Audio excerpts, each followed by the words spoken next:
Hello and welcome back to Bodhisattva PCS. My dear friend, मुझे आशा है आप सब लोग अच्छे होंगे और अपने प्रिपरेशन में जो कि आपका मूल कर्तव्य है डेडिकेटेड होंगे। मैं हूं आपका होस्ट एंड दोस्त अमरिंदर तिवारी। यह वीडियो लेक्चर आपके लिए काफ़ी ज़्यादा इंपॉर्टेंट है। If you are serious aspirant for 70-71 BPSC examination और अदर अपकमिंग बीपीएससी एग्जामिनेशन, तो ये वीडियो लेक्चर आपको देखना ही देखना चाहिए शुरू से लेकर लास्ट तक। देखो, जब से आपने सिविल सर्विसेज प्रिपरेशन की जर्नी अपनी शुरू करी होगी तब से आपने सुन रखा होगा, बहुत सारे वीडियो लेक्चर देखे होंगे और बहुत सारे इंस्पिरेशनल वीडियो देखे होंगे, बहुत सारी चीज़ें, बहुत सारे स्रोतों से आपको पता होगा कि एनसीईआरटी पढ़ना मस्ट है। बिल्कुल मस्ट है। 6ठी से 12वीं कक्षा तक की एनसीईआरटी पढ़ना मस्ट है। लेकिन एनसीईआरटी पढ़ते कैसे हैं, कैसे इसका मैक्सिमम आउटपुट लें कि हम एनसीईआरटी 6ठी से 12वीं कक्षा तक की एनसीईआरटी यदि हम पढ़ लें तो धुरंधर हो जाएं अपने फील्ड का, सारे सब्जेक्ट का, और इजीली एग्जाम क्रैक कर लें। देखो, ज्ञानार्जन जरूरी है और ज्ञानार्जन का आउटपुट देना है हमें एग्जाम को क्रैक करने में। तो माय डियर फ्रेंड, यहां पे आपका एनालिटिकल नजरिया काफी ज्यादा इंपॉर्टेंट है और पूरा NCERT meditative learning process observation power पे डिपेंड होता है। बच्चे क्या करते हैं, इसे उपन्यास की तरीके से पढ़ते हैं। तो मैं वीडियो लेक्चर में बताऊंगा कि आपको एनसीईआरटी पढ़नी कैसी है। देखो, पिछले कुछ महीनों से, कुछ सालों से बीपीएससी ने अपने आप को काफ़ी ज़्यादा स्केल अप करा है। जब से अतुल प्रसाद जी, माननीय अतुल प्रसाद जी इसके अध्यक्ष बने हैं, काफ़ी ज़्यादा स्केल अप कर रहा है, एनालिटिकल नज़रिया अपना विकसित कर लिया है। मेंस में क्वेश्चन पूछने का ट्रेंड एकदम से अलग कर दिया है। यदि आपका ऑब्जर्वेशन पावर अच्छा है, आपकी मेडिटेटिव लर्निंग प्रोसेस के द्वारा ऑब्जर्वेशन आपने करा होगा, तो सारी चीज़ें आप कर सकते हो। अदरवाइज ये आपके लिए काफ़ी ज़्यादा डिफिकल्ट लगेगा। और चाहे आप कितना भी बड़े इंस्टीट्यूट में पढ़ लो, और नामी गिरामी इंस्टीट्यूट आजकल देखे होंगे कि ऊंची दुकान फीकी पकवान होती है, ये सारे कोर्सेज में 1 लाख 1.5 लाख रुपए आपको देना पड़ता है। बाहर रहते हो, बहुत सारी दिक्कतें होती हैं, लेकिन जो मेन नेक्टार है, कैसे समझना है, नब्ज कैसे पकड़ना है, कोई बताता ही नहीं है। तो इस वीडियो लेक्चर में मैं आपको सारी चीजें बताऊंगा, क्योंकि और आज एक पूरा मतलब चैप्टर मैं आपको पढ़ के बताऊंगा कि एनसीईआरटी पढ़ना कैसे और कैसे लाइन से हमें क्वेश्चन का नेक्टार जो है ऑब्जर्व करना है, उसको शक करना है मधुमक्खी के जैसे, एक भौरे के जैसे। माय डियर फ्रेंड, तो बने रहिएगा शुरू से लेकर लास्ट तक। और हाँ, यदि चैनल पे नए हैं तो चैनल को सब्सक्राइब करके बेल का आइकन जरूर दबा देना, ताकि कोई भी लेटेस्ट नोटिफिकेशन आप तक आसानी से पहुंच सके।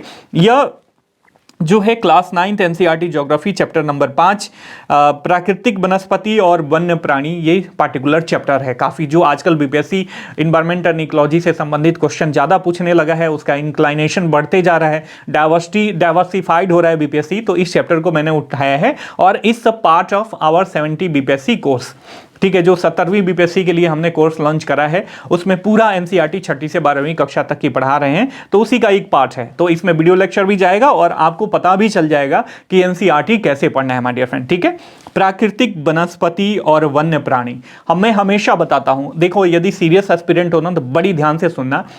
प्राकृतिक वनस्पति और वन्य प्राणी, यहां पे ठहर जाओ कि आपको यहां पे सोचना चाहिए। आप देखो, एक स्टूडेंट होता है कि किसी बुक को, टॉपिक को उठाएगा, उपन्यास के जैसे पढ़ जाएगा और उसे बार बार पढ़ेगा, लेकिन यदि क्वेश्चन घुमा फिरा के पूछ दिया जाए इधर उधर से, थोड़ा सा मोड़ मार के, तो वो नाकाम हो जाएगा, क्वेश्चन का उत्तर सही से नहीं दे पाएगा। और एक एस्पिरेंट जो है, एक चैप्टर थोड़ा सा मतलब ज़्यादा समय लेके पढ़ेगा, 4 घंटे में पढ़ेगा एक चैप्टर या 2 घंटे में पढ़ेगा, मैं एग्जाम्पल के तौर पे बता रहा हूं, लेकिन जब एक बार पढ़ लेगा ना तो वो आजीवन क्या, उसको अगले जन्म तक भी याद रहेगा। दोनों के ऑब्जर्वेशन पावर में अंतर है, दोनों का, एक को मेडिटेटिव लर्निंग पता है, एक को मेडिटेटिव लर्निंग नहीं पता है। और एनसीईआरटी ऑब्जर्वेशन पे बेस्ट है, माय डियर फ्रेंड। ठीक है, इसका पहला जो पैराग्राफ है, देखो क्या कह रहा है कि क्या आपने कभी अपने स्कूल, घर या आसपास के मैदानों में भांति भांति के वृक्ष, झाड़ियां, घास और पक्षियों को देखा है? क्या वह एक ही प्रकार के हैं या अलग अलग तरह के हैं? भारत एक विशाल देश है, अतः अपने आप में अनेक प्रकार की जैव रूपों की कल्पना यहाँ पे आप कर सकते हो। तो देखो, यहाँ पे आपका ना ऑब्जर्वेशन पावर को क्लिक करने की कोशिश करी गई है कि भैया देखो और समझो। मैं हमेशा बताता हूं ना कि मान लो कि आप पटना की गलियों में जा रहे हो और आपने देखा कि एक मैन होल में, खुला हुआ मैन होल है, उसमें लगभग नग्न अवस्था में या अर्धनग्न अवस्था में एक व्यक्ति नीचे उतरा हुआ है और उस गटर को अमानवीय स्थिति में साफ करने की कोशिश कर रहा है। तो आपके दिमाग में ये कंट्राडिक्शन उठना चाहिए कि एक तरफ तो हम मंगल पे पहुंच गए, मार्स पे पहुंच गए, चांद पे पहुंच गए, चांद के साउथ पोल पे हमने सॉफ्ट लैंडिंग करा और ऐसी सफलता पाने वाले हम पहले देश बन गए हैं। इसके बावजूद भी क्या हमारे पास इतना इक्विपमेंट नहीं है, संसाधन नहीं है कि हम मानव को मानव की स्थिति में, मानवीय स्थिति में कार्य करने के लिए सेफ्टी गियर प्रोवाइड करा पाए या इक्विपमेंट प्रोवाइड करा पाए? ये है observation power, my dear friend.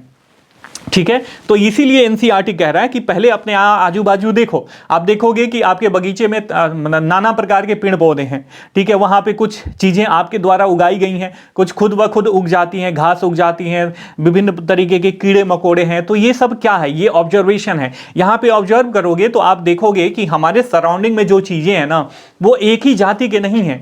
पेड़ पौधे भी भिन्न भिन्न भिन्न प्रकार के हैं। शीशम का पेड़ है, बबूल का पेड़ है, आम का पेड़ है, सागवान का पेड़ है, अशोक का पेड़ है, पीपल का पेड़ है, बरगद का पेड़ है। एक ही प्रजाति के पेड़ यहाँ पे तो आपको नहीं मिल रहे हैं। डिफरेंट तरीके की पशु पक्षी आपको दिखने को मिलेंगे, डिफरेंट कीड़े मकोड़े मिलेंगे। तो आपको ऐसा लगता है कि कोई ना कोई आपके दिमाग में ये फैक्टर उठना चाहिए। देखो, हम पढ़ रहे हैं 9th क्लास की, लेकिन ऑब्जर्वेशन पावर यदि आपका डेवलप है ना, तो यहां से आप पीएचडी कर सकते हो माय डियर फ्रेंड। मैं सही बता रहा हूं। और अमूमन यूट्यूब पे आपको कहीं देखने को नहीं मिलेगा। लोग आते हैं और उसका मतलब लेक्चर ऑब्वियस उसका जो शॉर्ट फॉर्म होता है वो पढ़ा उड़ा के निकल जाता है, लेकिन ऑब्जर्वेशन पावर कोई विकसित करने की कोशिश नहीं करता। क्योंकि यदि आप में खुद ऑब्जर्वेशन पावर मैं विकसित कर दूं तो कोर्स कहीं ना कहीं सेल आउट होना बंद हो जाएगा। लेकिन एक टीचर का मूल कर्तव्य यही होता है। देखो, मेरा अल्टीमेट गोल है कि आपका सिलेक्शन हो, और आपका सिलेक्शन होगा तभी तो मेरा प्रयास सफल होगा ना। तो एक गुरु का सही कर्तव्य यही है। यदि हम मार्केटिंग के नजरिए से न देखें तो एक रियल जो गुरु होता है या टीचर कहिए, ठीक है, गुरु तो बहुत बड़ा शब्द है, ये टीचर कहिए, तो उसका भी मूल कर्तव्य यही है कि भैया अपने स्टूडेंट को लायक बनाए। तो मैं आपको लायक बनाना हमारा प्रयास है। ये नहीं कि आपको डिमोटिवेट करना, आपको मिसगाइड कर देना, चीजों को मैनिपुलेट कर देना, ऐसी कोई बात नहीं है। लेकिन देखो, ऑब्जर्वेशन पावर कितना बड़ा ताकत रखता है अपने आप में। जब आप में विकसित हो जाएगा ना, तो आप विवेकानंद बन सकते हो। और एक पैराग्राफ पढ़ोगे, एक लाइन पढ़ोगे तो आपको पता चल जाएगा कि आगे आने वाले पैराग्राफ में क्या लिखा हुआ है, राइटर क्या लिखने की बताने की कोशिश कर रहा है, या पार्टिकुलर बुक क्या कहने की कोशिश कर रहा है। यही पावर था विवेकानंद में, ऑब्जर्वेशन पावर था माय डियर फ्रेंड। तो मेरा ये कर्तव्य है कि मैं आपके ऑब्जर्वेशन पावर को क्लिक करूं। और एक बार जब इस पूरे वीडियो लेक्चर को देख लोगे ना, तो आइंदा आपके लिए कोई भी चीज पढ़नी जो है ज्यादा मुश्किल नहीं रहेगी माय डियर फ्रेंड, ठीक है। तो हमने देखा कि ये विविधता है, बहुत विविध प्रकार के, और चूंकि जीव हैं तो इसका नाम जैव विविधता दे दिया गया है। यदि पार्टिकुलर भारत की बात करें तो हमारे देश में 12 जैव विविधता वाले देशों में, जो विश्व के 12 जैव विविधता वाले देश हैं ना, उसमें एक हमारा भारत है। और लगभग 47,000 विभिन्न जातियों के पौधे पाए जाते हैं। यहाँ फैक्ट्स का एक्युमुलेशन है। अब इसमें बताऊंगा इस पैराग्राफ में, इन फैक्ट्स के पढ़ने के बाद, कि ऐसा क्यों है। यदि आप ये क्वेश्चन लगा देते हो इस पार्टिकुलर पैराग्राफ में, तो आपका ऑब्जर्वेशन पावर कैसे विकसित होगा। तो लगभग 47,000 विभिन्न जातियों के पौधे पाए जाने के कारण यह देश विश्व में 10वें स्थान पर और एशिया के देशों में 4थे स्थान पर है। भारत में लगभग 15,000 फूलों के पौधे हैं, जो कि विश्व में फूलों के पौधे का 6% है। इस देश में बहुत से बिना फूलों के पौधे हैं, जैसे कि फर्न, शैवाल जिसे एल्गी बोलते हैं, कवक, फंजाई भी जिसे इंग्लिश में कहा जाता है। भारत में लगभग 90,000 जातियों के जानवर और विभिन्न प्रकार की मछलियां ताजे और समुद्री पानी में पाई जाती हैं माय डियर फ्रेंड, ठीक है। तो ये जैव विविधता का स्थान बता रहा है कि भारत में कितना ज्यादा बायोडाइवर्सिटी है।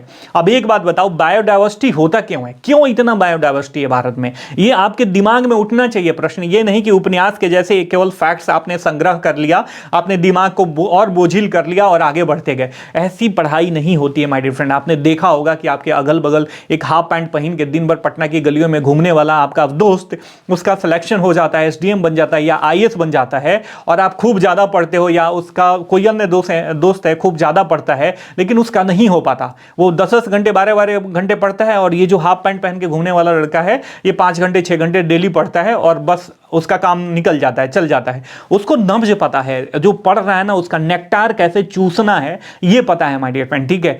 तो बहुत ही इंडस्ट्रीज बनना पड़ेगा इस मामले में आपको, और बहुत ही कंजूस बनना पड़ेगा। आपको ये पता होना चाहिए कि आपका यदि 1 घंटा इस पार्टिकुलर चैप्टर में इन्वेस्ट हो रहा है, तो फिर से इसमें 1 घंटा आपको इन्वेस्ट ना करना पड़े। आइंदा यदि आप इसको रिवाइज करो तो एक बार सरसरी निगाह में 10 मिनट में ये पूरा पार्टिकुलर चैप्टर खत्म हो जाए माय डियर फ्रेंड। ये होता है पढ़ाई, ये होती है पढ़ाई, एक्टिव लर्निंग पढ़ाई हो, इसको एक्टिव लर्निंग मेथड बोलते हैं। ऑब्जर्वेशन पावर पे बेस्ट ये मेथड है। मेडिटेटिव लर्निंग बोला जाता है कि आप खुद से सोच रहे हो।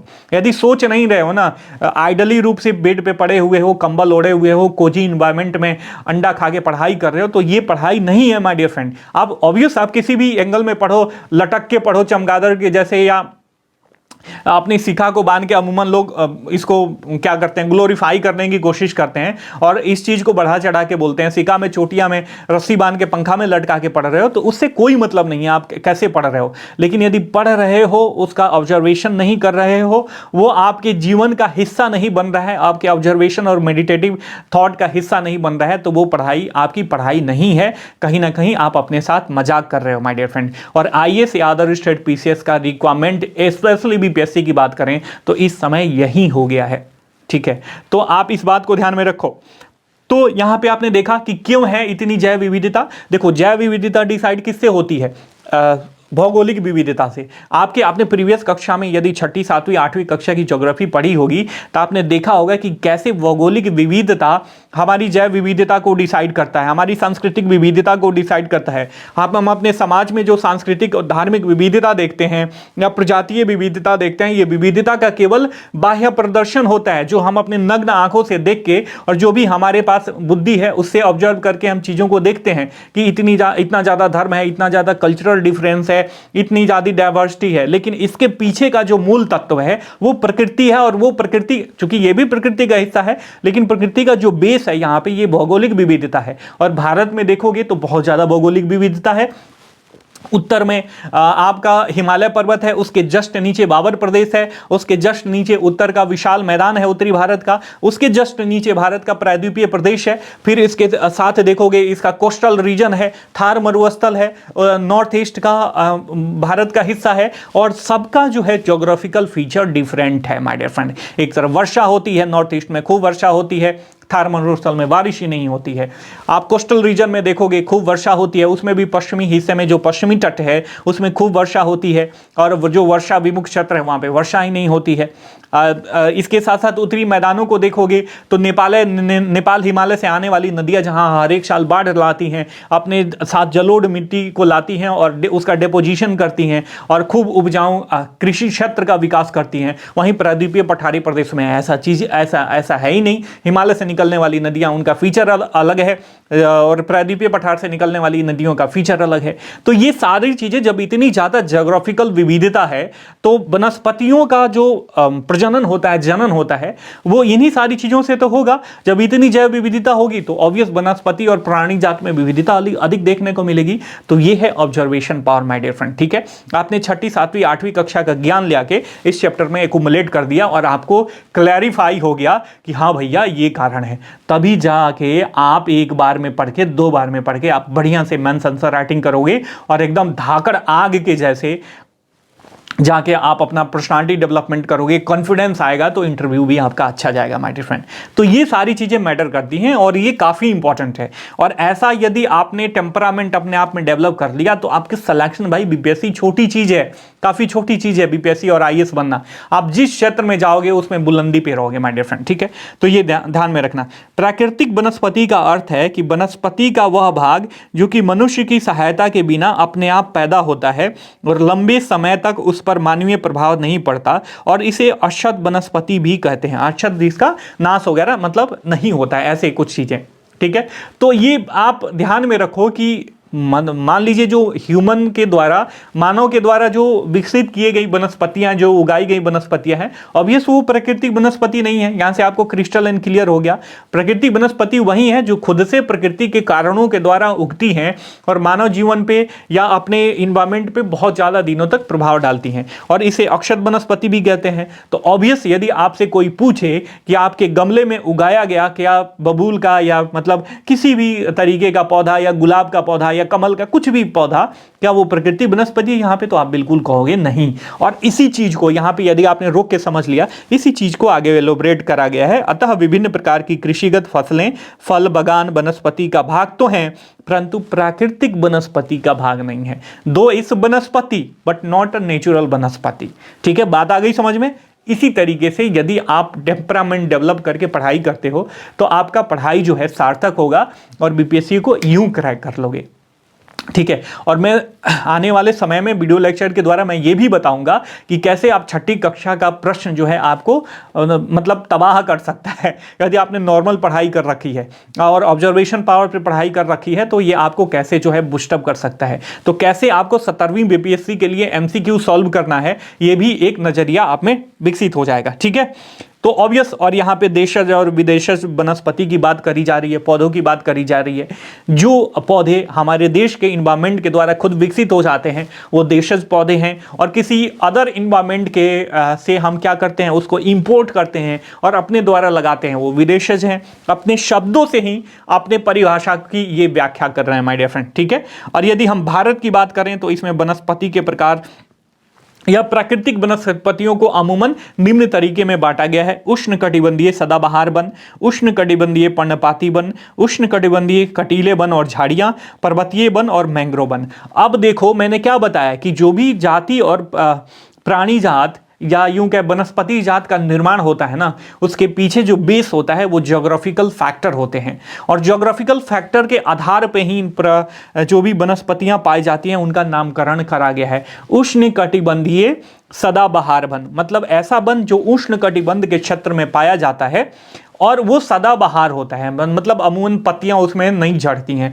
ऐसा लगता है कि पत्तियां उससे झड़ती ही नहीं हैं, तो उसे कहेंगे उष्णकटिबंधीय सदाबहार वन। या वैसे मतलब वन जिसमें पत्तियां झड़ जाती हैं लेकिन उष्णकटिबंधीय क्षेत्र में ही पाया जाता है, उसको कहते हैं उष्णकटिबंधीय पर्णपाती वन। फिर उष्णकटिबंधीय कटीले और झाड़ियां मतलब कटीले वन और झाड़ियां, वैसा वन जो उष्णकटिबंधीय क्षेत्र में पाया तो जाता है लेकिन यहाँ की झाड़ियां जो है कटीले होती हैं, या मतलब यहाँ के वन कटीले होते हैं या झाड़ियों प्रकार के पाए जाते हैं।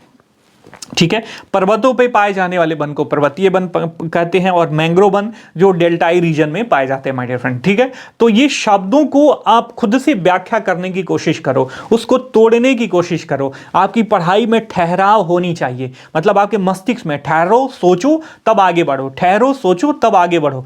अब एक पैराग्राफ पढ़ो, उसके बाद ठहर जाओ, सोचो तब आगे बढ़ो। ठीक है, ऐसे बैठ के उपन्यास के जैसे पढ़ना नहीं चाहिए एनसीईआरटी माय डियर फ्रेंड। और ऐसा यदि आप पढ़ रहे हो ना तो माय डियर फ्रेंड आप आग बन जाओगे, आप बीपीएससी को जला के खाक कर दोगे, आपकी मेधा शक्ति के आगे बीपीएससी कुछ नहीं होगा तब आपके लिए। ठीक है, चाहे बीपीएससी हो या आईएएस हो या अदर स्टेट पीसीएस एग्जामिनेशन हो।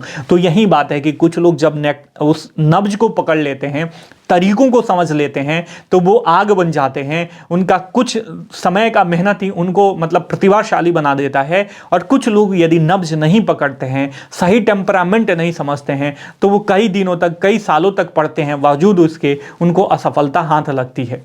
ठीक है, तो ये बात समझो मेरे भाइयों एवं बहनों, जो हमारा प्रयास है वो आपको अपलिफ्टमेंट करने का है, ये नहीं। ऑब्वियस हम भी चाहेंगे कि हमारा भी कुछ कोर्स बिके और हम थोड़ा सा कोर्स का भी अपना प्रचार कर दें। देखो हमारा 17वीं और 71वीं बीपीएससी इसी टेम्परामेंट पे हमने डेवलप करा है काफ़ी बढ़िया तरीके से। ये 17वीं और 71वीं बीपीएससी के लिए हमारा बैच है, प्री और मेंस के लिए इंटीग्रेटेड अप्रोच के साथ, और इसी टेम्परामेंट के साथ इसी मेडिटेटिव लर्निंग को एक्टिव करने को लेके सारी चीज़ें हम आपको प्रोवाइड कराते हैं। लाइन बाय लाइन 6ठी से 12वीं कक्षा तक की एनसीईआरटी पढ़ाएंगे, हैंड रिटन आपको शॉर्ट नोट्स अवेलेबल कराएंगे, काफ़ी इंक्लूसिव, और ये सारी चीज़ें हैं इसमें। इसके साथ मेंस के लिए स्टैंडर्ड बुक आपको कवर कराई जाएगी, वीकली टेस्ट होगा और वो काफ़ी एनालिटिकल। मैं खुद अपने ऑब्जर्वेशन में, मैं अपने टीम के ऊपर नहीं छोड़ता, अपने ऑब्जर्वेशन में एक एक क्वेश्चन सेट करता हूं। भले क्वेश्चन का नंबर ऑफ क्वेश्चन कम हो सकते हैं, लेकिन यदि मान लीजिए एक क्वेश्चन 18 क्वेश्चन किसी चैप्टर से रिलेटेड आपने कर लिया तो उस पूरे नेक्टार को आप समझ जाओगे, और बीपीएससी का आपका जो स्केल है उसको भी आप मैच करोगे। इसके साथ साथ personal guidance, one on one, मतलब आप खुद से मेरे से बात कर सकते हो कभी भी आपको दिक्कत हो। वीकली एडिटोरियल एनालिसिस जल्द आने वाला है हमारे किशनगंज की चाय। करंट अफेयर्स आपको प्रोवाइड कराएंगे फॉर प्री और मेंस, और एनालिटिकल अप्रोच के साथ एसए और आंसर राइटिंग प्रैक्टिस सब कुछ इंक्लूड है। अभी भी ऑफर चल रहा है, मात्र 3599 रुपये में ये है। ठीक है, आप हमसे जुड़ने के लिए हमारा ये नंबर है, मैं आपको बता दे रहा हूँ, 97-170-58-805। इस नंबर पे कॉल करके व्हाट्सएप करके हमसे जुड़ के आप अपने प्रिपरेशन का पेस और स्टैंडर्ड दोनों मेंटेन कर सकते हो। मात्र 3599 रुपये में छूट के साथ अभी ये चल रहा है। आपको सारी चीज़ें इंटीग्रेटेड अप्रोच के साथ प्री और मेंस दोनों के लिए प्रोवाइड कराई जाएगी। इंटरव्यू गाइडेंस भी होगा, अलग से कोई चार्ज नहीं देना होगा। हाँ, पार्टिकुलर यदि टेस्ट सीरीज केवल चलता है उसके लिए वो भी आपके पॉकेट से आप बियर कर सकते हो, आपने आपका जो डेली यूज होता है उसी से बियर कर सकते हो। मिनिमम चार्ज के साथ A1 क्वालिटी का आपको सारी मटेरियल हमारे द्वारा प्रोवाइड कराया जा रहा है। तो यदि आप जुड़ना चाहते हो तो आपका वेलकम है। तो ये हो गया हमारा प्रमोशन। अब आ जाते हैं हम मेन मुद्दे पे, ठीक है। अब उष्णकटिबंधीय वर्षावन का बस हमने यहां पे समझ लिया कि उष्णकटिबंधीय वर्षावन क्या है। अब इसी को हमने तोड़ तोड़ के पढ़ लिया ना शीर्षक को, तो अब आगे की चीजें पढ़ने हमारे लिए आसान हो जाएंगी। उष्णकटिबंधीय वर्षावन, वर्षावन मतलब यहां पे वर्षा वगैरह अधिक होती है। दो इस उष्णकटिबंधीय ट्रॉपिकल जोन में है, यहाँ पे वर्षा अधिक होती है। तो यहाँ पे देखो, यदि भारत की बात करें तो ये वन जो है पश्चिमी घाटों के अधिक वर्षा वाले क्षेत्रों, लक्षद्वीप, अंडमान निकोबार द्वीप समूहों, असम के ऊपरी भागों और तमिलनाडु तट तक सीमित है। एक्चुअली मैंने कल पढ़ा दिया था वर्षा का वितरण वगैरह, क्लाइमेटोलॉजी पढ़ाया था, तो उसमें मैंने अपने बच्चों को बता दिया था कि जो पश्चिमी मानसून है, दक्षिण पश्चिम मानसून है, वो कैसे कैसे बारिश कराता है और किन किन भारत के किन किन क्षेत्रों में अधिक अधिक वर्षा होती है, उसके द्वारा कौन कौन चैनल काम करते हैं। तो उन्हीं के द्वारा जहां पे अधिक वर्षा होती है और ये वन पाए जाते हैं, पत्तियां अपनी नहीं गिराते हैं, धीरे धीरे पत्तियां गिराते हैं, तो ऐसा लगता है कि कभी पत्ती झड़ती ही नहीं है और हमेशा वो वन सदाबहार वन रहता है, उसे बोलते हैं उष्णकटिबंधीय वर्षा वन। और ये भारत के किन किन क्षेत्रों में पाए जाते हैं, ये लक्षद्वीप, अंडमान निकोबार द्वीप समूह, पश्चिमी घाट, असम के ऊपरी भागों और तमिलनाडु तट तक ये सीमित है। तमिलनाडु के तट पर भी काफी ज्यादा बारिश होती है, लेकिन दक्षिण पश्चिम मानसून के बदौलत नहीं। जब मानसून रिट्रीट करता है तो पश्चिमी विक्षोभ के द्वारा यहाँ पे बहुत ज्यादा बारिश होती है माय डियर फ्रेंड, ठीक है। तो ये बात आपको ध्यान में रखनी चाहिए। तो ये हमने देख लिया कि इसे क्यों बोला जाता है। यहाँ पे बारिश 200 सेंटीमीटर से अधिक होती है। यहाँ के जो वृक्ष होते हैं उनका फीचर देख लेते हैं कि क्यों इसको वर्षा सदाबहार वन कहा गया है। यहाँ के वृक्ष 60 मीटर या इससे भी अधिक ऊंचाई तक होते हैं। चूंकि ये क्षेत्र वर्ष भर गर्म और आर्द्र रहते हैं, अतः यहाँ हर प्रकार की वनस्पति, वृक्ष, झाड़ियाँ और लताएं उगती हैं और वनों में उनकी विभिन्न ऊंचाइयों से कई स्तर देखने को मिलता है। छोटी वनस्पति भी पाई जाती है, उससे बड़ी, उससे बड़ी, उससे बड़ी, और 50-60 मीटर तक की आपको वनस्पति भी पाई जाती है, ठीक है। तो कई सारे स्टेटा देखने को मिलेंगे वनस्पतियों का, ठीक है। यदि इसमें बात करें वनस्पति जात की और प्राणी जात की, तो यहाँ पे डिफरेंट तरीके की वनस्पतियाँ और प्राणी जात देखने को मिलते हैं। इन वनों में पाए जाने वाले व्यापारिक महत्व के कुछ वृक्ष हैं, जैसे आबनूस, महोगनी, रोजवुड, रबड़ और सिंकोना वृक्ष यहाँ पे पाए जाते हैं। और यदि प्राणी जात की बात करें तो यहाँ पे जानवर में हाथी, बंदर, लैमूर और हिरण पाए जाते हैं। एक सींग वाले गैंडे असम और पश्चिमी बंगाल के यदि दलदली क्षेत्रों में देखें तो यहाँ पे मिलते हैं। इसके अतिरिक्त इस जंगलों में कई प्रकार के पक्षी, चमगादड़ और कई रेंगने वाले जीव भी मिलते हैं। अब देखो, मैंने यहाँ पे बताया था, आप लोगों को कल याद होगा कि जो वर्षा का रीजन है उसका डिस्ट्रीब्यूशन मैंने बताया था। तो ये अति शुष्क होता है, थार डेजर्ट, और यहाँ पे सौराष्ट्र वाला रीजन थोड़ा सा अति शुष्क होता है। तो यहाँ पे देखो, यहाँ पे कम बारिश होती है, शुष्कता अधिक है, रेगिस्तान है। तो यहाँ पे क्या मिलेंगी? उष्णकटिबंधीय कटीले वन मिलेंगे माय डियर फ्रेंड, ठीक है। भारत का डिस्ट्रीब्यूशन आपको पता होगा कि जो कर्क रेखा है भारत को लगभग उष्ण और उपोष्ण कटिबंधियों में बांटता है, 2 बराबर हिस्सों में, ठीक है। तो मतलब उष्णकटिबंधीय क्षेत्रों में पाए जाते हैं लगभग। तो यहाँ पे देखो, यह उष्णकटिबंधीय वनस्पति पाई जाती है। और ये जो दक्षिण पश्चिम मानसून आता है, पश्चिमी तट पे सबसे अधिक वर्षा कराता है। यहाँ से 200 से 300 जो है सेंटीमीटर बारिश होती है, बहुत ज़्यादा। तो यहाँ पे देखो, यहाँ पे जो वन पाए जाते हैं ना, ये उष्णकटिबंधीय सदाबहार वन है। इस वाले रीजन में भी ये कीपाकार आकृति है। मौनीसराम, असम, सारी चीज़ें यहीं पे है, आपने देखा होगा। तो यहाँ पे भी अधिक वर्षा होती है, उष्णकटिबंधीय सदाबहार वन पाए जाते हैं, ठीक है। और जैसे जैसे हम अंदर की तरफ बढ़ते हैं, वर्षा की मात्रा कम होती जाती है। तो अब उष्णकटिबंधीय पर्णपाती वन देखो, आप बिहार वाले रीजन में ये सारा रीजन उष्णकटिबंधीय पर्णपाती वन का है। फिर पर्वतीय वन, नॉर्थ में जाओगे तो पूरा पर्वत है, पर्वतों पे जो वन पाए जाते हैं पर्वतीय वन पाए जाते हैं। मैंग्रोव वन डेल्टाई एरिया में देखो, ये हो गया ब्रह्मपुत्र गंगा का डेल्टा, ये गोदावरी का डेल्टा, कृष्णा कावेरी का डेल्टा, ये सारी चीज़ें महानदी का डेल्टा, यहाँ पे जो वन पाए जाते हैं ये मैंग्रोव वन पाए जाते हैं माय डियर फ्रेंड। तो अमूमन आप सारी चीज़ें देख लिया कि पर्वतीय जो वर्षा वन है, जो उष्णकटिबंधीय वर्षा वन है, यहाँ पे अधिक वर्षा होती है। हाँ, हर एक साल वर्षा होती, बहुत अधिक वर्षा होती है। यहाँ पे विभिन्न विभिन्न तरीके का मतलब प्रजातियाँ पाई जाती हैं, क्योंकि ज्योग्राफिकल कंडीशन ही ऐसा है। बहुत ऊंचे ऊंचे वृक्ष पाए जाते हैं और अनेक प्रकार की वनस्पतियाँ और प्राणी जात पाए जाते हैं। अब आ जाते हैं, ये देखो यहाँ पे ये फिगर दिया गया है। अब आ जाते हैं उष्णकटिबंधीय पर्णपाती वन, मतलब यहाँ की जो वन है अपने जो पत्तियां होती हैं उनको किसी खास पीरियड में गिरा देती हैं, कुछ दिनों के लिए, कुछ महीनों के लिए। तो पूरा वन जो है ऐसे नग्न अवस्था में विदाउट पत्तियों का हो जाता है, तो इनको पर्णपाती वन बोला जाता है। लेकिन उष्णकटिबंधीय क्षेत्रों में ही है और यहाँ पे वर्षा जो है 70 से 200 सेंटीमीटर तक ही वर्षा होती है। और इस प्रकार के वनों में वृक्ष शुष्क ग्रीष्म ऋतु में 6 से 8 सप्ताह के लिए अपनी पत्तियां क्या करते हैं, गिरा देते हैं। जल की उपलब्धि के आधार पर इन वनों को आर्द्र तथा शुष्क पर्णपाती वनों में भी विभाजित किया जा सकता है। यदि जल है तो आर्द्र पर्णपाती वन, यदि जल नहीं है तो शुष्क पर्णपाती वन, उष्णकटिबंधीय शुष्क पर्णपाती वन का भी नाम दिया जा सकता है। यहाँ पे बारिश 100 से 200 सेंटीमीटर तक होती है। भारत के कौन कौन से रीजन में पाए जाते हैं? देश के पूर्वी भागों, उत्तरी पूर्वी राज्यों, हिमालय के गिरिपाद प्रदेशों, झारखंड, पश्चिमी उड़ीसा, छत्तीसगढ़ तथा पश्चिमी घाटों के पूर्वी ढालों में पाए जाते हैं। सागौन इन वनों की सबसे प्रमुख प्रजाति है। बांस, साल, शीशम, चंदन, रवैर, कुसुम, अर्जुन, सहतूत आदि के वृक्ष पाए जाते हैं। शुष्क पर्णपाती वनों की बात करें तो ये उन क्षेत्रों में पाए जाते हैं जहां पे वर्षा 70 से 100 सेंटीमीटर तक की होती है। ये वन प्रायद्वीपीय पठार के ऐसे वर्षा वाले क्षेत्रों में उत्तर प्रदेश, बिहार के मैदानों में पाए जाते हैं। विस्तृत क्षेत्रों में प्राय सागौन, साल, पीपल, नीम वृक्ष के जो है वृक्ष उगते हैं।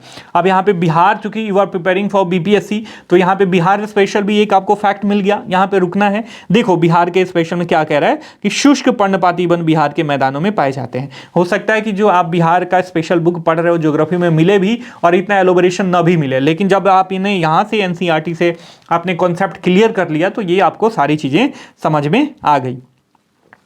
फिर यहाँ पे कटीले वन और झाड़ियाँ, मैंने शुरुआत में बताया कि जो रेगिस्तानी या शुष्क प्रदेश होते हैं वहाँ पे पानी की अनुपलब्धता होती है, पानी बहुत कम होता है, तो जो वनस्पतियाँ होती हैं वो अपना जड़ जो है काफ़ी इन डेप्थ तक ले जाती हैं। प्रीवियस कक्षा में, आप 6ठी 7वीं कक्षा में मैं ज्योग्राफी पढ़ाते आ रहा हूँ बच्चों को, तो उनको पता होगा। यदि आपने नहीं पढ़ रखा तो आप ध्यान से सुन लो कि जो शुष्क या मरुस्थलीय रीजन में जो पेड़ पौधे होते हैं ना, वाष्पोत्सर्जन ना हो, पानी की हानि ना हो मतलब उनके शरीर से, पेड़ पौधों के शरीर से, तो अपने पत्तियों को काफ़ी, उनका एरिया जो है काफ़ी संकीर्ण बना लेते हैं और कांटे में तब्दील कर लेते हैं। और पानी की खोज में उनकी जड़ें जो है काफ़ी इन डेप्थ तक पृथ्वी में जाती हैं और उनके जो पत्ते भी होते हैं या तना वगैरह होता है वो काफ़ी मांसल होता है, गुद्देदार होता है, मोमाकृति का, उस पे मोम का एक परत टाइप का होता है ताकि एवोपरेशन ना हो। तो ये सारी चीज़ें कहाँ हैं? शुष्कता वाले क्षेत्र में, मरुस्थलीय क्षेत्र में पाए जाने वाले पेड़ पौधों के वनों के गुण हैं माय डियर फ्रेंड। तो यहाँ पे कटीले वन और झाड़ियाँ, जहाँ जिन क्षेत्रों में 70 सेंटीमीटर से कम वर्षा होती है। देखो वनस्पति को डिसाइड करने में तापमान और वर्षण महत्वपूर्ण भूमिका निभाते हैं, ये मेन फैक्ट है। और इसी को लाइन में पूछा जा सकता है कि निम्न कथनों में से कौन सा सही है।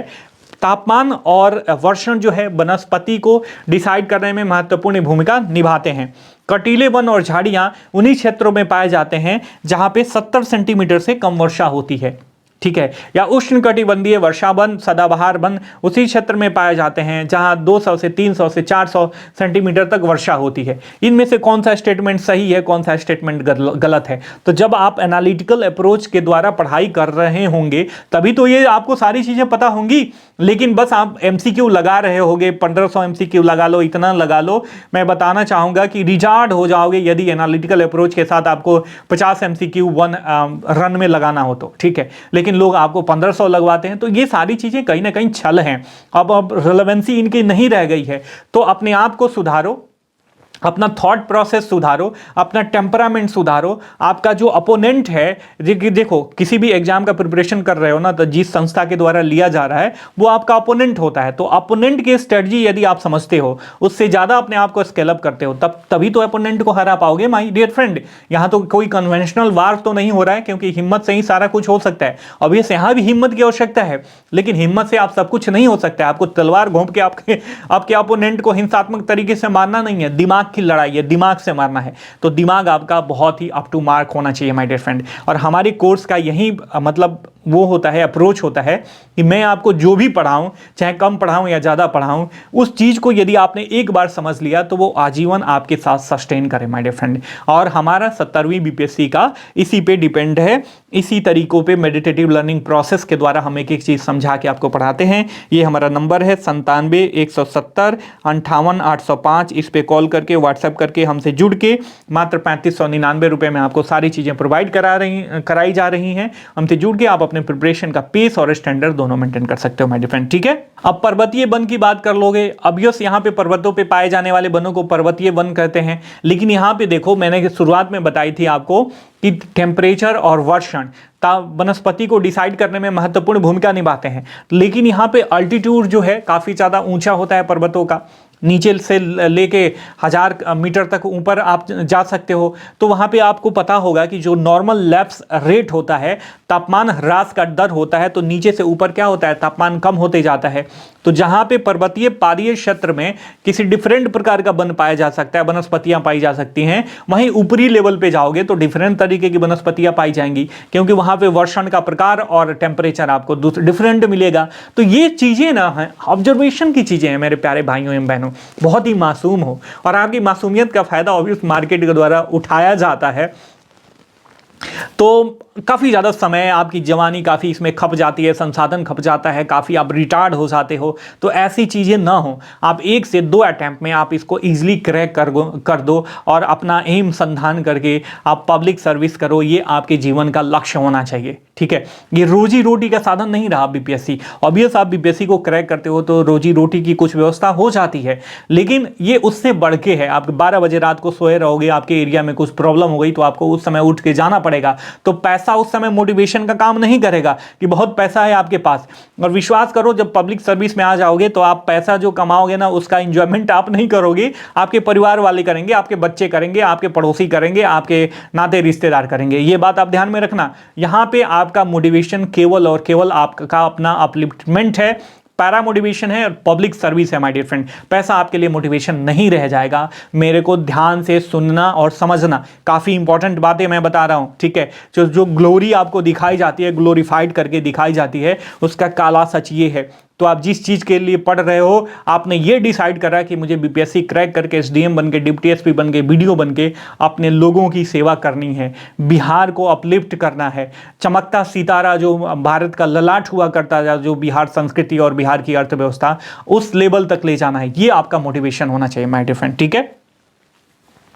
तो आप देखोगे कि जैसे जैसे हम पर्वत पहाड़ीय क्षेत्र में रहते हैं तो किसी डिफरेंट प्रकार की वनस्पति पाई जाती है। जब हम ऊपर जाएंगे तो टुंड्रा प्रकार की वनस्पति पाई जाएगी। यहीं पे दिखाया जा रहा है कि पर्वतीय क्षेत्रों में तापमान की कमी और ऊंचाई के साथ साथ प्राकृतिक वनस्पति में भी अंतर दिखाई देता है। वनस्पति में जिस प्रकार का अंतर हम उष्णकटिबंधीय प्रदेशों से टुंड्रा की ओर देखते हैं, मतलब उष्णकटिबंधीय क्षेत्र जहां पे अधिक तापमान है और टुंड्रा प्रदेश जहां पे ध्रुवीय प्रदेश है, टुंड्रा प्रकार के वन उधर ही पाए जाते हैं। तो जैसे हम अक्षांशीय विस्तार के साथ देखते हैं, वैसे ही हम अल्टीट्यूड के साथ भी देख सकते हैं जो पर्वतों पे पाए जाते हैं।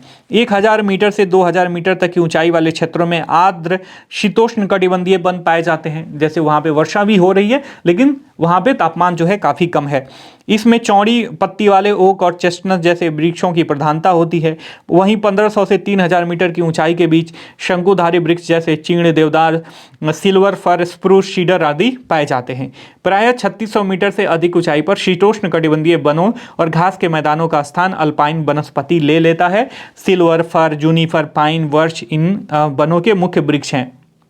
जैसे जैसे हिम रेखा के निकट पहुंचते हैं, इन वृक्षों के आकार छोटे होते जाते हैं। अब यहाँ से प्रश्न देखो कितना बढ़िया उठाया जा सकता है। निम्न प्रश्नों में से कौन सा सही है, कौन सा सही नहीं है, कौन सा गलत नहीं है और कौन सा जो है गलत है, डायरेक्ट यदि पूछे तो यहाँ पे लिख सकता है, एक स्टेटमेंट दे सकता है कि जैसे जैसे हम, यहाँ पे कहाँ गया, ठीक है, जैसे जैसे हम हिम रेखा के निकट पहुंचते हैं वृक्षों का आकार छोटा होते जाता है। तब ये जो इसके पीछे का एनालिटिक नज़रिया है, ऑब्जर्वेशन पावर है, यदि आपने पढ़ रखा होगा, समझ रखा होगा, तभी तो कर पाओगे। या इसकी व्याख्या करें, आपसे पूछ दिया गया, या आपने ज्योग्राफी ऑप्शन लिया है, वो वहाँ पे आ जाके आपको इंटरव्यू में पूछ दिया गया, तो आप क्या बताओगे? तो यहाँ पे जो बेसिक कॉन्सेप्ट आपने क्लियर किया, यही तो बताओगे। तो ये काफ़ी इंपॉर्टेंट चीज़ें हैं। वहीं मैंग्रोव वन की बात करें तो ये वनस्पति तटीय क्षेत्रों में जहां ज्वार भाटा आते हैं इनकी महत्वपूर्ण वनस्पति है। और यहां से सीधे सीधे प्रश्न 2011 या 12 में पूछा गया था आईएएस के प्रीलिम्स एग्जामिनेशन में, जब से आईएएस ने अपना सिलेबस चेंज करना शुरू किया और सीसैट इंट्रोड्यूस किया। ठीक है, तो मैंग्रोव वन काफ़ी इंपॉर्टेंट है। मिट्टी और बालू इन तटों पर एकत्रित हो जाते हैं। घने मैंग्रोव एक प्रकार की वनस्पति है जिसमें पौधों की जड़ें पानी में डूबी रही रहती हैं, और जो ज्वार भाटा आता है या तूफान वगैरह आता है ना, तो ये जड़ें काफ़ी मजबूत होती हैं, एक दूसरे से इंटरलिंक होती हैं, उसके लिए अवरोधक का काम करती हैं। इसी का एलोब्रेशन करके जो है एनालिटिकल अप्रोच के साथ प्रश्न पूछा गया था आईएएस 2011 के प्रीलिम्स में माय डियर फ्रेंड। तो इस चीज़ को ध्यान में रखो, काफ़ी इंपॉर्टेंट है ये चीज़ें। आप जब समझ के पढ़ोगे तभी आपका जो है बेड़ा पार लगेगा माय डियर फ्रेंड। ठीक है, फिर यहाँ पे वन्य प्राणी की बात कर लेते हैं। ज्योग्राफिकल जो डाइवर्सिटी है उसी के द्वारा जो हमने देखा वनस्पति जात भी डिसाइड होता है, उनकी भी डाइवर्सिटी डिसाइड होती है, और यहाँ पे प्राणी जात की भी डाइवर्सिटी डिसाइड होती है। यहाँ पे देखें भारत में तो 90,000 से अधिक प्रजातियाँ मिलती हैं। देश में लगभग 2,000 से अधिक पक्षियों की प्रजातियाँ हैं। यह विश्व की कुल का 23% है, 23% है। जहाँ मछलियों की 2546 प्रजातियाँ जो विश्व की लगभग 12% हैं। भारत में विश्व के 5 से 8% तक उभयचरी, सरीसृप और स्तनधारी जानवर भी पाए जाते हैं। तो ये सारी चीज़ें इसमें एलोबरेट किया गया है कि कौन कौन से जगहों पे कौन कौन से पक्षियाँ पाई जाती हैं। इनके संरक्षण के लिए ऑब्वियस ह्यूमन जो है धीरे धीरे लालची हो गया है। पहले लोग प्रकृति के साथ चलते थे, अब प्रकृति को अपने कंट्रोल में लाने की कोशिश करते हैं। ऐसा हो नहीं पाता है और औंधे मुंह गिरते हैं। कोविड-19 का प्रकोप जो है इसका प्रत्यक्ष उदाहरण है। ठीक है, तो वन्य जीव की सुरक्षा के लिए जो तथाकथित हमारे समाज के लीडर हैं उनको लगा कि भैया जो वन्य जीव हैं यदि इनकी डाइवर्सिटी को संरक्षित नहीं करा गया, जितनी डाइवर्सिटी, देखो हमको सारी चीज़ जो भी भोजन प्राप्त होता है, पोषण के लिए जो भी विटामिन्स वगैरह या जो भी मिनरल्स वगैरह की आवश्यकता हम सब प्रकृति से ही लेते हैं, अलग से तो कुछ लेते नहीं है, सब ऑलरेडी अवेलेबल है। उसी को सिंथेटिक रूप से बनाएं तो वो भी जो सिंथेटिक में यूज होता है वो भी प्रकृति से ही लिया जाता है। केमिकल वगैरह खुद से नहीं बना सकते, वो मिला जुला के जो भी है ना प्रकृति के गोद से ही हम पाते हैं माय डियर फ्रेंड। और जो भी मतलब जितनी विविधता रहेगी उतना ही हमारे लिए ज़्यादा आसानी रहेगी, हम ज़्यादा दिन तक सस्टेन रहेंगे। और प्राणी जात को और वनस्पति जात को हम यदि समाप्त कर दें तो हम भी समाप्त हो जाएंगे, पूरी पृथ्वी समाप्त हो जाएगी। तो ये बात ध्यान में रखना। तो इसका संरक्षण जरूरी है और इसके लिए भारत जीव सुरक्षा अधिनियम सन 1972 में लागू किया गया था। यहाँ पे कुछ औषधीय पादप दिए गए हैं, देखो कितना इंपॉर्टेंट है। यहाँ पे सीधे सीधे मिलान के लिए प्रश्न दिया जा सकता है और आईएएस में ये पूछ भी चुका है। सर्पगंधा रक्तचाप के निदान के लिए प्रयोग होता है, केवल भारत में ही पाया जाता है। जामुन पके हुए फल से सिरका बनाया जाता है। वायुसारी और मूत्रवर्धक है, पाचन शक्ति के गुण भी इसमें पाए जाते हैं। डायबिटिक रोग में भी सहायक होता है। अर्जुन का जो पेड़ है, ताजे पत्तों का निकाला हुआ रस कान के दर्द के इलाज में सहायता करता है। रक्तचाप की नियमितता के लिए लाभदायक है। बबूल पत्ते आंख की फुंसी के लिए लाभदायक है। नीम जैव और जीवाणु प्रतिरोधक है। तुलसी पादप जुकाम और खांसी की दवा के लिए उपयोग होता है। कचनार फोड़ा और दमा के रोग के लिए उपयोग होता है। तो ये औषधीय पौधे हैं और उनके क्या क्या यूटिलाइजेशन है ये पूछा गया था। ये कई बार पूछा जा चुका है, यूपी पीसीएस में भी पूछा जा चुका है, आईएएस के प्रीलिम्स एग्जाम में भी पूछा जा चुका है और नो डाउट आने वाले समय में बीपीएससी भी पूछ सकता है। तो ये सारी चीज़ें यदि एनालिटिकल नज़रियों के साथ आप देखने की कोशिश करोगे तो आपके लिए आसान हो जाएंगी। ठीक है, और देखो जैव विविधता संरक्षण हमने देखा था कि जो जैव विविधता हम देखते हैं आसपास उनका संरक्षण भी बहुत जरूरी है। सरकार के द्वारा बहुत सारे कदम उठाए जा रहे हैं। देश में 18 जीव मंडल नीचे या आरक्षित क्षेत्र बनाए गए हैं जहां पे मानव का इंट्रेंस जो है लगभग ना के बराबर है और बहुत सारे संरक्षित क्षेत्र हैं जहां पे मानव भी नहीं जा सकते हैं। इसमें जो है 12 सुंदरवन, नंदा देवी, मन्नार की खाड़ी, नीलगिरी, नौकरे, ग्रेट निकोबार, सिमलीपाल, पंचमढ़ी, अचन कमर, अमरकंटक, अगस्त्यामलाई, कंचनजुंगा और पन्ना की गणना विश्व के जीवमंडल निश्चय में भी की गई है। और ये जो है इसका मैपिंग दिया गया है। आपको पता होना चाहिए कौन सा बायो रिजर्व एरिया जो है किस राज्य में है। यहाँ पे प्रश्न पूछता है एनवायरमेंट एंड इकोलॉजी से संबंधित और काफ़ी इंपॉर्टेंट है, आपको पता होना चाहिए। ठीक है, 1992 में सरकार के द्वारा पादप उद्यानों को बीटीए तथा तकनीकी सहायता देने की, ऑब्वियस जब कोई चीज़ संरक्षण करना हो तो उसके लिए काफ़ी ज़्यादा बीटीए सहायता दिया जाता है, उसके लिए पार्टिकुलर डेडिकेटेड प्रोग्राम बनाया जाता है ताकि वो डेडिकेटेड फंड उसको संरक्षित करने में और जिस उद्देश्य से वो प्रोग्राम लाया गया है उस उद्देश्य को प्राप्त करे। तो ये सरकार के द्वारा किया गया कुछ प्रयास है। अब 18 जीव मंडल निश्चय यहाँ पे हैं, इनको देखना और मैपिंग इनका करना काफ़ी इंपॉर्टेंट है। और जो लोग क्लास से पेड मेंबर्स में पेड ग्रुप में जुड़े हुए हैं उनको तो मैपिंग मिल जाएगी, बस उनको रिवीजन करना इंपॉर्टेंट है। और उसके बाद यहाँ पे आप एमसीक्यू इसका लगा लो और साथ में जो संक्षिप्त उत्तर वाले प्रश्न हैं यहाँ से आप खुद से लिखने की भी कोशिश करो। और 9th क्लास से आप आंसर राइटिंग थोड़ी सी मॉडिफाई करके लिखना शुरू कर दो, तभी जाके आपकी धीरे धीरे धीरे जो है प्री और मेंस का इंटीग्रेटेड अप्रोच के साथ पढ़ाई होगी माय डियर फ्रेंड। ठीक है, आई होप कि जो चीज़ें भी मैं कन्वे करना चाहता था आपने बड़ी आसानी से समझा, और जो मेरा रियल एम था कि आपको मैं बताऊं सही टेम्परामेंट एनसीईआरटी पढ़ने का क्या है। यदि आप खुद के पास यदि आपके पास समय है और खुद इतना मेहनत कर सकते हो तो कर लो, यदि नहीं करना चाहते हो, आपके पास समय नहीं है या नहीं कर पा रहे हो, हमेशा आपको गाइडेंस की आवश्यकता है, तो नो डाउट आप हमसे जुड़ सकते हो। ठीक है, यहाँ पे आपको कम फी में A1 क्वालिटी का A1 स्टैंडर्ड का जो आपको 1 लाख दे के भी नहीं मिलेगा, 1.5 लाख दे के भी नहीं मिलेगा, मात्र हम 3599 रुपये में प्रोवाइड करा रहे हैं। हमारा बैच शुरू हो चुका है। जो भी आपके क्लासेज पिछड़े हैं वो आपको पेड ग्रुप में हम सारी चीज़ें अपने टेलीग्राम पेड प्राइवेट ग्रुप में एज पर आवर शेड्यूल और टाइमिंग अवेलेबल करवाते हैं। तो यदि आप हमसे जुड़ना चाहते हो तो सारी चीज़ें आपको जो पेड ग्रुप है वहाँ पे मिल जाएंगी, आप उसे कवर करो और करंट में जो क्लासेस चल रहे हैं उसको कवर करते रहो। सारी चीज़ें आपको अपलिफ्टमेंट करेंगी आपके प्रिपरेशन को, और अंततोगत्वा बीपीएससी आपके लिए एक छोटा सा गेम हो जाएगा। आप इजीली बीपीएससी को क्रैक करके अपना एम संधान करके अपने जीवन को अपलिफ्ट कर सकते हो और बिहार को भी अपलिफ्टमेंट के रास्ते पे आगे ले जा सकते हो माय डियर फ्रेंड। ठीक है, आपने अंत तक मुझे धैर्य के साथ सुना, इसके लिए आपका बहुत बहुत आभार। मिलते हैं अगले वीडियो लेक्चर में, तब तक के लिए साइनिंग ऑफ, टेक केयर, जय हिंद, जय भारत।